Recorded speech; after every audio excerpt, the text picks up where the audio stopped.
আমি হিমাংশু দেবনাথের লেখা বিলের ডায়েরি কবিতা আবৃত্তি করে শোনাচ্ছি। আমারও তো জন্ম মাগো 12ই জানুয়ারি, আমিও তো বিলের মতোই ভাষণ দিতে পারি। কেন চাও না মাগো বিলের মতো হই? কেন শুধু পড়তে বলো সিলেবাসের বই? কেন আমার বিলের মতো খেলাধুলায় মানা? মানুষও মানে শুধুই কম্পিউটার জানা? আমায় কেন হতে হবে বিশাল বড় লোক? তোমরা কেন চাও না খোকা শুধুই মানুষ হোক? বিল গেটসের তুলনা দাও বিলের কেন নয়? সবার মতো তোমাদেরও কি গরিব হবার ভয়? মাইনে দিয়ে কিনছো তো মা সফল হবার শিক্ষা।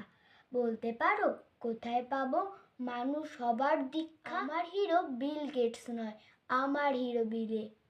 আমার ভিতর বাড়ছে নতুন বিবেক তিলে তিলে। তোমরা যারা ছুটবে ছোট ধরতে টাকার ফানুস, তোমরা বড় লোক হয়েও আর আমি না হয় মানুষ। নমস্কার।